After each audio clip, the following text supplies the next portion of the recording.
અમેરિકાએ ઇન્ડિયન ઓશનમાં આવેલા ઈરાનના નેવલ શિપ આરિસ ડેનાને ટોર્પિડો મારીને ઉડાવી દીધું. આ ઘટનાએ ગ્લોબલ ટેન્શનને વધુ ગંભીર બનાવી દીધું છે. આ વોરશિપ ભારતના વિશાખાપટ્ટનમમાં યોજાયેલી મલ્ટીનેશનલ નેવલ એક્સરસાઇઝમાં ભાગ લઈને ઈરાન પરત જઈ રહ્યું હતું. જ્યારે જહાજ શ્રીલંકા પાસે સમુદ્રમાં આગળ વધી રહ્યું હતું ત્યારે એક અમેરિકન સબમરીને તેના ઉપર ટોર્પિડો ફાયર કર્યો. ઇમ્પેક્ટ એટલો પણ શક્તિશાળી હતો કે થોડી જ વારમાં આખું વોરશિપ સમુદ્રમાં ડૂબી ગયું.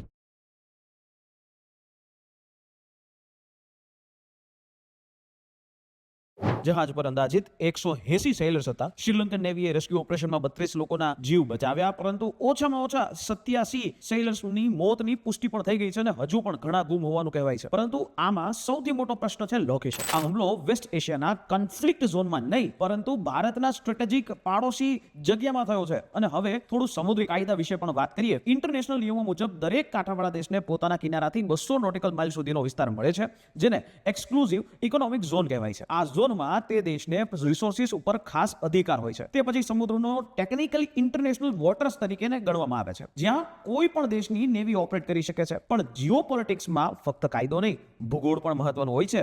ઇન્ડિયન ઓશનમાં ભારતનું સ્થાન ખૂબ સેન્ટ્રલ છે. અંડમાન નિકોબાર આઇલેન્ડ્સ, લક્ષદ્વીપ અને શ્રીલંકાની નજીકની મોનિટરિંગ ક્ષમતા ભારતને સ્ટ્રેટેજિક એડવાન્ટેજ આપે છે. એટલા માટે સ્ટ્રેટેજિકલ સર્કલ્સમાં ઇન્ડિયન ઓશનને ઘણીવાર ભારતનો મેરીટાઇમ બેકયાર્ડ અથવા તો સ્ફિયર ઓફ ધ ઇન્ફ્લુએન્સીસ એ કહેવાય છે. એટલે અહીં કોઈ વોરશિપને ટોર્પિડોથી નષ્ટ કરવું માત્ર એક નેવલ એટેક નહીં, પરંતુ આ સમગ્ર વિસ્તારમાં પાવર બેલેન્સને ટેસ્ટ કરવા જેવું પણ માનવામાં આવી રહ્યું છે. તમને શું લાગે છે, આ ઘટના ગ્લોબલ પાવર ગેમની અંદર શું સંકેત આપી શકે છે? કોમેન્ટ્સની અંદર આપનો અભિપ્રાય જરૂરથી આપજો.